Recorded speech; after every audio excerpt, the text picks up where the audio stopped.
another episode of Pivotal Moment. I'm your host, Nikita Foston, and you are in for such a treat today. I'm here at ROCKaBLOCK store in Maryville, Indiana, with entrepreneur Rockland Page. He is the entrepreneur of this fine establishment. His vision has fueled so many of the designs that you will see in just a second. So we're going to talk to him about his mission and his message and what has got him to where he is today. Welcome, Rockland. Thank you. Thanks for having me. So we are sitting in your stores. We're sharing with our viewers. Tell me a little bit about how that vision came to be. Well, the vision came to be about 6 or 7 years ago. When I was just in my career, I was really bored with how things were going. I was frustrated. Frustrated. I worked for a lot of large companies, including some magazines, some newspapers, and finally an engineering firm, which wasn't very creative at all. And when I just saw how boring that last job was, even though it paid a decent amount of money, it was just like, I do not want to go out like this. Wow. So, boredom is a killer. It is, especially if you're a creative person. Yeah, it can suck the life out of you. And for me, I went from designing covers from one of the largest newspapers in the country, one of the most well-known Black publications in the country, to doing PowerPoint presentations and proposal covers. So just one day I decided to see what I could do in the t-shirt game. I had a lot of friends that were doing t-shirts, and they weren't designers at all, but they were making a killing at it. Yeah. And I was like, why can't I? I'm pretty talented. And so after a lot of research and just looking for different equipment on how to do it myself, I found this heat transfer system. So I started out very small in my basement. And in November of 2017, I started ROCKaBLOCK.com out of my basement. Out of your basement. Out of my basement. And so I was just, you couldn't tell from my website. Yeah. But you look at my basement, you see like a single light bulb hanging from a string. I'm in there in the dark trying to make t-shirts. But I wanted myself to look as professional as possible. Yes. Because when you're a Black-owned business and you're just starting out, you have to present well. You absolutely do. And so I launched in the fall of 2017, and this year over year has just grown. And 5 years later, going on 6, I have my own shop. And it's grown to all of this. You can see some of the signage here. You'll get to see the entire store in just a second. And I've heard you say in other interviews that you're not necessarily a t-shirt guy, but you're a storyteller. Yes. So what does that mean exactly? Well, for most artists, visual artists, I believe we're storytellers. We would put images and words and colors and all sorts of things together on canvas. Yeah. And in a typical art setting, you have to go to a gallery to see art. But with t-shirts, every person who wears my shirt is a walking gallery. I love that. And so ROCKaBLOCK can go all over the world. So this shirt I'm wearing now, someone could be wearing it in Vegas, Vancouver, China, anywhere, and they can see my work. And your work is fueling not only a lot of visions around the world, as we talked about geographically, you really are getting out there, but you're also expanding your operations in general. And you're in the midst of a huge fundraising campaign. Yes. So tell us about what that involves and what you're hoping to gain. Okay, so I launched a Kickstarter on February 1st to help raise money to upgrade my shop. So in lieu of taking standard loans or searching for grants, which has been a very daunting process, I'm actually still doing those as well. I decided to go directly to my supporters and see if they can help me by purchasing or becoming a backer on my Kickstarter campaign. To support the brand. So that money will go towards getting newer printing equipment and hopefully getting a bigger facility. Because even though we've been here just 2 years, we're quickly outgrowing this. It's hard to contain the dream, right? It is. The dream is like you have these 4 walls, but you're so much more than that. And so you're trying to find space for that. Yes. Okay. And then I know a lot of people, Rockland, and we were talking at the top of the show about kind of transitioning from 9 to 5 to being an entrepreneur. So tell us about the advice that you give to people now who say, hey, I got this idea for a business and I really want to do this, but, I'm not sure or I'm afraid. What advice do you give them? I think it varies from person to person, but I say the fear is normal. Even though I've been doing this for 5 years, I'm still afraid every day. Really? Yeah, every day? Every day. Okay. That's good. That's a good thing. It keeps you fresh. And that keeps me on my toes. It keeps me going. And, but I don't let that fear paralyze me from making moves. Because now I don't have a backup. I don't have a safety net of my 9 to 5 job anymore. Right? ROCKaBLOCK has to work. It has to. It has to. So you hear that, potential supporters and current supporters, it has to work. It has to, because this is not just a hobby anymore. This is my livelihood. This is the vision. And this is how I take care of my family, take care of Amen. myself. Amen. And so that forces me to get up here and work every day. So when I was working my 9 to 5, when I had to work late, man, I hate this place. I don't want to work here anymore. Why gotta stay late? But but when I'm here on my own, and whether it's getting out here 5 in the afternoon or 5 in the morning, I'm seeing the fruits of my labor, and I'm building my dream and working on my passion. So it hits different. It hits totally different, and I've heard people say that because if it's your business, it's your business, it's your passion. Yeah. If it's your passion, it doesn't feel like work. If it doesn't feel like work, you can do it all day. Yeah. Right? You can be here 5 a.m., 5 p.m., as you said. And so we have been talking sort of about building dreams, making dreams, and those that you're making come true today. Was there a pivotal moment, since this show is called Pivotal Moment, that really got you from where you were to where you are now? There's been several pivotal moments. Several. Okay. I'm trying to figure out which one to focus on first. I think the biggest one was in 2020. That was a pivotal year for everybody in the world. Absolutely. So not just me. That was a moment when I was forced to leave my job because it sent us home, and they cut me down from a 40-hour-a-week job to 14 hours a week. And in all my events that were set up, because I just bought new equipment, I just spent another $20,000 on equipment to make shirts. Wow. And all those events were canceled. And I'm just wondering, how am I going to pay off these loans? How am I going to support myself and my family when my job cut me down, my events are canceled? What am I going to do? And so all of a sudden, just out of nowhere, in the midst of the riots and the chaos and everything, I started getting orders from all around the country, from the West Coast, East Coast, from the South, from the North. And these were from people that I didn't even know. Because typically my orders would be from friends or family or friends of friends. And, how were they finding out about you? Just Google searching. Okay. People were searching black-owned t-shirt companies, and I was one of the first ones that came up. Yeah. And then one day I get an email from a producer at ABC7 Chicago Morning News. And they said, hey, we found your website. We love what you're doing. We love your brand. Would you be up for a on-air interview? And you're like, of course. Yeah, via Skype. And I've never been on live TV before, but I'm like, okay, this is the moment. This is it. This is the pivotal moment. Right. And so I wasn't prepared at all as far as the onslaught of orders that came in after that. Wow. But I was terrified. I was nervous. I'd never been on TV before. So I'm sitting there in my living room on my iPad. I could barely hear the news anchor. I got the producers in my ear telling me what to do. Wow. And so he asked me all these questions about what's ROCKaBLOCK, and I was so nervous. I still refuse to watch the interview. It's almost 3 years later. I have not watched it. Are you serious? You still haven't seen it? I have not seen it. We're going to watch it after this show, you guys. Okay, go on. I'm not going to watch it with you. And so it was just so weird seeing myself on TV. Yeah. And so I answered the questions. And then I just remember the last thing he asked me, he said, so Rockland, what's next? And I just said, I don't know. Everything's happening so fast, man. Wow. I said, I just want to get out the basement. I remember that's the last thing I said. And so he's like, well, Rockland, good luck to you. Yeah. And so we got off the air. My phone blew up with orders. So normally I get maybe 5 to 10 a week, maybe. Yeah. That week I had over 100 that I had to fill. And that made me change the way I operated, because I was making sure it says they're ordered. I had to now have inventory. People were trying to find me, pulling up to my house, calling my cell phone. Get out of here. I'm like, oh, you're like, hold on. I didn't even know that information was on my website, Oh my goodness. But people found me, and so I got to get out of the house. I got to get out of the basement. So I found a property in Maryville, and I saw the vision. This place was complete wreck before. This beautiful place that we see now, you gutted it. But it was better when I got here. There was trash everywhere. There were no lights, no plumbing, no heat, nothing. Okay. But I saw the vision, and I said, this is ROCKaBLOCK. And so the landlord, worked with me to build the place out. And in March of 2021, we opened up a ROCKaBLOCK shop. And there you have it.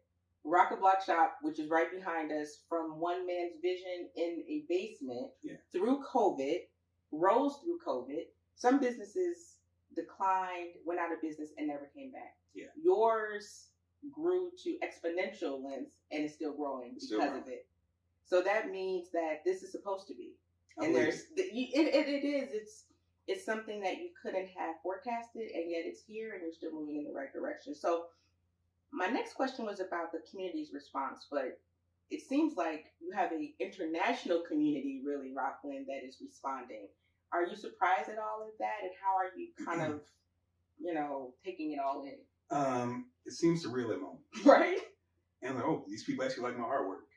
Or people are seeking me out. I went, 5-6 years ago, I was, walking around, like literally walking around downtown looking for ad agencies and design firms that, I could apply for, apply for jobs. And I would cold call and LinkedIn people and get no response. People said they love my work. Then nothing. Then I said, I got to give myself a shot. And so when people start finding out, what I'm doing here, because I'm still very hidden in the back of this mostly empty strip mall. Mm-hmm. But when people find out this shop here is in Maryville, they're shocked. Like, this is in Maryville? Right. This looks like it should be in Chicago or New York or something. Well worth it. And so I feel like this is a perfect spot for me. So the community has been really receptive to me.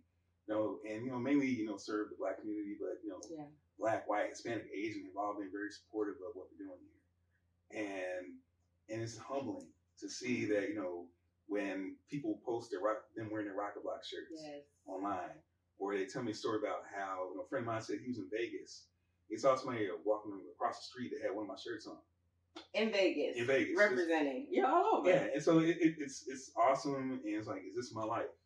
Yeah. Is this, you gotta pinch yourself. This is me. This is me. And I mean, it's still a struggle at times. It's still very hard. I still gotta get me grind every day. Because if I don't work, I don't get paid. Yeah. And if I don't get paid, everything else kind of falls. Right. But it's just really been awesome to see, go out on the street and see people wearing my shirts, getting awards from, the Chamber of Commerce. Wow. I received Minority-Owned Business of the Year in 2022 from from the Small Business Development Center of Indiana. Oh my goodness! So and you're a newer business. You know what I mean? So like to have that acknowledgement early on is just incredible. It is, and then being on TV like 6-7 times. Magazine cover, newspaper. I'm like, what in the world's happening here?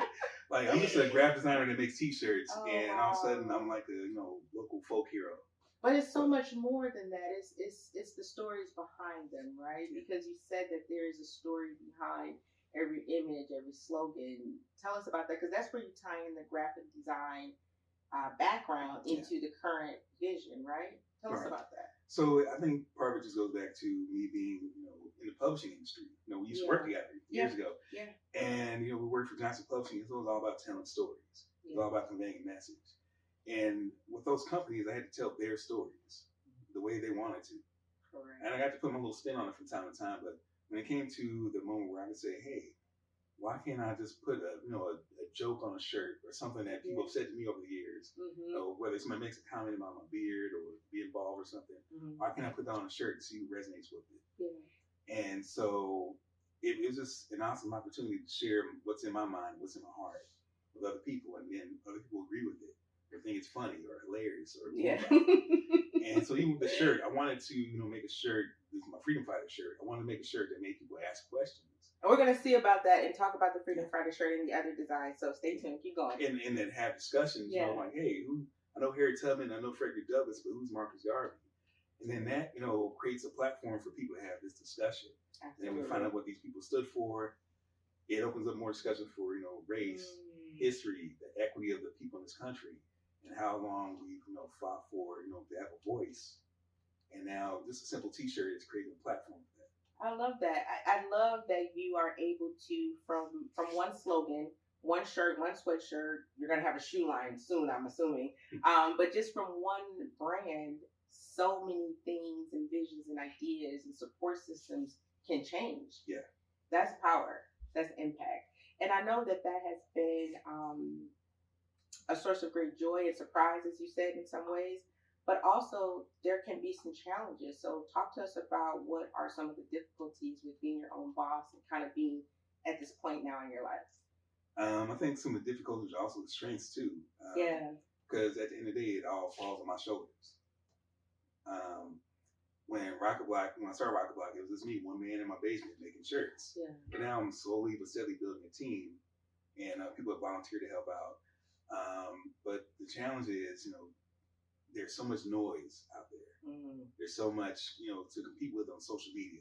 How do you quiet the noise and make your message stand out? You have to be consistent. Right. And you just have to be able to, humble yourself and even ask for help sometimes. So I've asked people, hey, can you post my shirt? If I sing some stuff, would you wear it? can you give me an opportunity to, tell you about what I'm doing here? Mm-hmm. And so you have to be willing to, hit the pavement and be a door-to-door salesman for your own brand. So you're the designer, you're the visionary, you're the marketer, you're the brand builder, you're all of these things in one. You have to be the mastermind and the help. And then you have to, another challenge is, of course, financial. You have to get creative, because some people think I'm balling, but I'm not. I'm still. He balling, y'all. We out here. We see him. Not yet. I will. But you have to maintain, a certain image, but not to where you're trying to be blinged out all the time. You still want to maintain an image of professionalism. You want the store to be welcoming and clean. So you have to make priorities. Am I going to spend $400 on a new pair of shoes? Am I going to spend $400 on new tags for my shirts or new merchandise? So it all comes down to what your priorities are. But at the end of the day, things pay off. They do, and that payoff is what you reinvest into yourself, to your store, and to your story. And so part of that story I saw, I don't know if some of you may have seen who are watching ROCKaBLOCK's billboard. Yeah. Now, I've seen some businesses who do not have billboards, but yours has one. So tell me, when you see driving down the street, you see your name, the store name on this huge billboard, what is that like? That was actually a very surreal moment. That was a couple of years ago when we did that, but it was like, why not? Let me spend a little money on that. Yeah. And it was a cool way to flex, on Instagram. Low key flex. Yeah, it makes it makes a good reel or image for Facebook and Instagram, and it just lets people know that you're serious about what you do. Yeah. And so for me to see my name up in lights, it was like, wow, this is. I know I keep saying, but it's very surreal. It is. To see something that you've been dreaming about for years finally come to fruition, and it's a reality. You don't know what to do with yourself at times. And you're like, okay, I got to keep going. I got to keep this going. Yeah. And you almost get a high from it. It's one of those things. But when it comes to business, you have these mountain moments and these valley moments. So, feast or famine sometimes, right? You got to be able to ride it out until that feast comes again. Yeah, because there are some days where the phone won't stop ringing. People won't stop coming in the door from set up at an event. And I can't serve everybody quickly enough. And I've done other pop-up shops and events where it's crickets and tumbleweed blowing. Wow. Like, why am I here? Do I suck? Am I terrible? And then you go to another event, like, oh, of course not, I don't suck. I'm ROCKaBLOCK. Yeah. Hardcore. But you just have to be mentally, have the strength and fortitude to handle those moments. You can't let your head get too big from these moments, and then you can't let yourself beat yourself up too much. Those moments where things aren't necessarily going away. That's good advice. That's very good advice. And I think that probably helps with the visions to come, right? Because we're in the store, and I saw, ladies and gentlemen, that he has Nike by ROCKaBLCOK on this box, right? So maybe that is a collaboration to come one day. But I want to ask you about those who you would like to collaborate with going forward. Are there a list of maybe designers or brands that ROCKaBLCOK would like to partner with? I would love to work with Chance the Rapper. You hear that, Chance? Okay. Come on. I like working with little guys, but I would love, but if Nike called me up, or Adidas, or even Fila, say, hey, we want you to design some shoes or collaborate with us, I would jump at it. You say, hold on, Adidas, I've got Nike on line 1. Hold on. You keep going. Yeah, and so just I'm looking for people who just want to really send a positive message. Don't shy away from rocking the boat a bit. So honestly, I haven't really thought about too many specific brands. But I just know I want to be as self-sufficient as possible. I don't want to dilute anything that ROCKaBLCOK has to offer to appease anyone else. I like that. And standing on your own, about your own, is going to, in the process, make a space for you to be your own. Yeah. In the same way. So let me ask you this about knowledge, because we've talked about some wisdom, and there's some wisdom on some of your shirts. Having done this for so long now, having left the 9 to 5, is there something that you know now that you wish you'd known when you first started? Oh, there's plenty. Even the first 3. I guess how I would spend my money. There have been many times where I was just throwing money at opportunities that I thought would pan out, but they didn't. So I would have made wiser investments. I think choosing who you work with a little more wisely, because there have been, like I said before, there have been some events I've gone to where I've wasted all this time and effort getting things set up, and you get there, and it's not what we thought it was. So being selective about the time and who you're choosing to give your time to. Okay. And then honestly, just being more sure of myself. I used to doubt myself so much. Really? Yeah, a lot. And I would just sit there and I would be pretty meek and quiet, waiting for people to notice me. And, I was just doing work, keep my head down, and maybe thinking somebody would say, oh, hey, come on, Rock, why don't you join us here? But, they say the squeaky wheel gets the oil. Absolutely. And so you have to closed mouth doesn't get fed. Yeah, so you got to start making noise. You got to start putting yourself out there. So I think I almost wish I could have started this earlier in life. I'm 42 now, but, I started this when I was, I can't do the math right now. Right. 5 years ago? Yeah, in my late 37. Yeah. Ever since I had a kid, my mind is gone. No, same. But I wish I would have started on this a little bit earlier and been more sure of myself. But I think I had to get bumped and bruised a bit and a bit jaded by the industry. You need that because that incentivizes you to take the leap. Yeah. And to stay on this side of the wall versus going back. Yeah. But for those experiences, those late nights doing things you hate. Especially when you're creative, as you said. And so I want to ask you about success, because people define it different ways. People can walk in here and see, all that you've done and all that you are offering and think he's made it. But what does success look like to you? Is this it, or how do you measure it? Contrary to popular belief, I don't consider myself a success yet. Okay. I still feel like I have a long way to go. And that comes with me being a perfectionist, I guess. So I think for me, success looks like me being able to offer jobs, like solid jobs to people in my community, to offer, aspiring designers and creatives, an opportunity to work in a creative field. For me to really be able to support myself and my family with this job, with this career, and to see ROCKaBLOK, not just be in Northwest Indiana, but be in the Pacific Northwest, on the East Coast, down south. Yeah. Let it be a ROCKaBLOK, ROCKaBLOK shop in every state. Absolutely. To me, that's what success looks like. And that can and will happen. And it's already starting because you got people overseas, reaching out to you that are wearing your merchandise and know about you, know about your brand.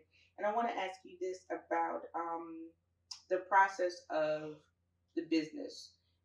It takes so much out of you to start it, to maintain it, to keep it. What have you learned about yourself, like personally, through this process? I think I've learned that I'm more resilient than I gave myself than you thought, right? Yeah. There have been many late nights where I'm wondering, like, does anyone even see me? Does anyone even know what I'm doing here? Wow. But then when I get that validation later on, when somebody says, hey, hey, I saw your Facebook post, I saw your Instagram post, or I saw you on TV. And I count the likes. I only got like 10 likes. And you weren't one of them. Got 1, 2, 3. But people still see the work that I'm doing, whether they interact with me online or not. And so it's just a constant, ebb and flow of me having to validate myself. And, even getting positive reinforcement or positive, reactions from other people. And, just leaning on God too. Because there have been a lot of times where, like, I got to do this, I got to do this. And, people remind me, like, Rock, you don't have to do this on your own. God has got your back. And so there have been many times where I'm like, all right, God, I'm at the end of my rope. I don't know what else to do. I've done everything I possibly can. And then sometime later, some miracle happens. I get a call like, hey, Rock, you want to put you on a... Won't he do it? Hey, we need to order for 500 shirts. Or, hey, we want to interview you on this TV station. Or some influencer on TikTok is wearing my shirt and everybody's calling me about it now. So it's just like, this is the way God works. He doesn't really work in, my time. Because if it was my time, this would happen 20 years ago. Right. But it's where we end that he begins. Yeah. That's what I've always heard and believed to be so. So we were talking about learning about your resilience through the process. And since we are surrounded by the results of your process, your t-shirts included, I would love to take our viewers on a small tour of some of the designs and some of the ways that you have expressed your creativity that so many people in the world are wearing. Can we do that? Sure. All right, fantastic.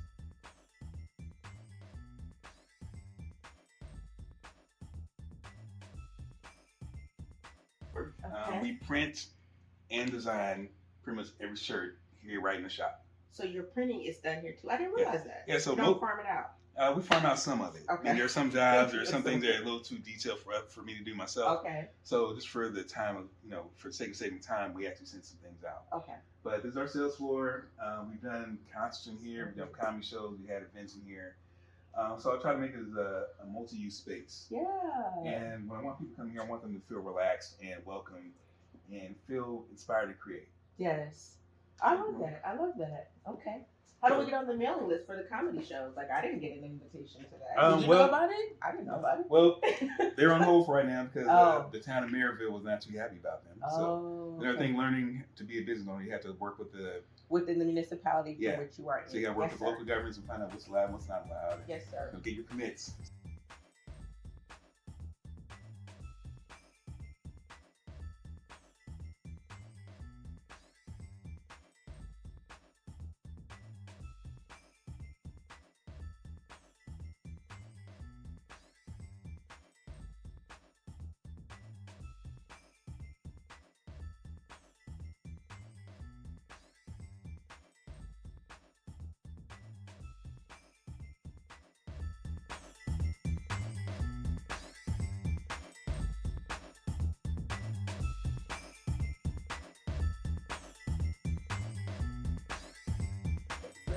So we have some accessories. These are actually earrings. Oh, these are earrings.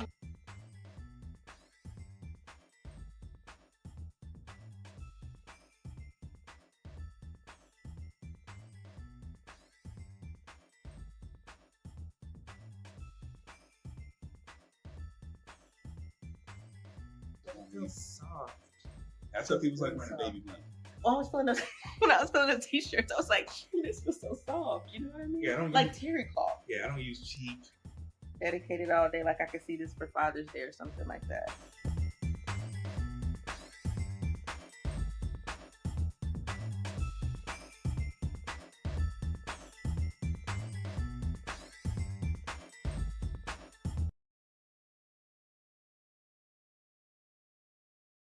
Yeah. So, as I told you before, this is my most popular shirt, the Freedom Fighters. Okay. And this shirt has always been a conversation piece.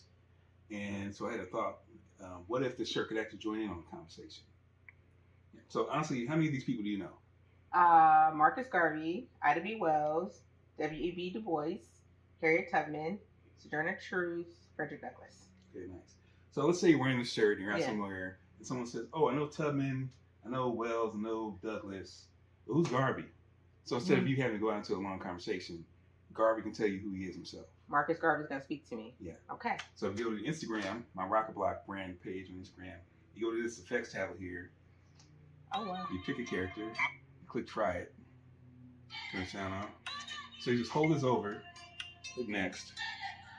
My name is Marcus Mosiah Garvey, and I was born on August 17th, 1887 in St. Anne's Bay, Jamaica. No Straight way. is in my bloodline. No I'm a descendant of way. the Maroon tribesmen who once organized slave revolts. I am known as one of the So you just pick another strongest character? voices of black And you radicalism. put it over there. I believe in a So world let's try where Frederick Douglass. Born Frederick Augustus Washington Bailey. My name is Frederick Douglass, and I was conceived under the yoke of oppression on a plantation in Talbot County, Maryland, around 1818. Unbelievable. I was known as the most talented anti-slavery orator of my time. I learned to read from scraps of paper. Wow. So yeah. Get out of here. So and this history is comes also your design. Yes. You also created this and designed this. Create the concept, the design, everything. It's just, you scan the image through our Instagram filter. Yes. Scan the image, scan the shirt. Okay. And it looks like your shirt is coming to life. Because it is coming to life, to be honest. I mean, when you put it over there, the technology is doing it, but the history is telling it. Yeah. And so it's not just the shirts. It works on our skateboards, our pins, our patches. We have a giant display at a place called Selfie World in Indianapolis, where it's just a big selfie museum. So these characters are blown up to like 4 feet tall each. No and so when you point at the wall, it looks like all the characters on the wall are coming to life. So, wait a minute. So you have these characters in different locations, larger than life. You put the phone up just like you did, and then they come to life right there on your phone. Yeah, and start talking to you.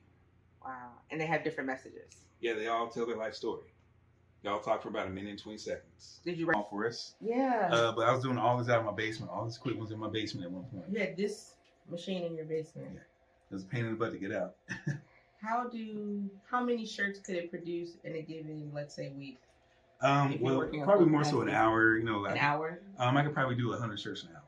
Oh, that's good. You could do 100 shirts. Depending on 1 hour. Depending on the complexity of it. Okay. But I want to get a machine where I can do 500 an hour.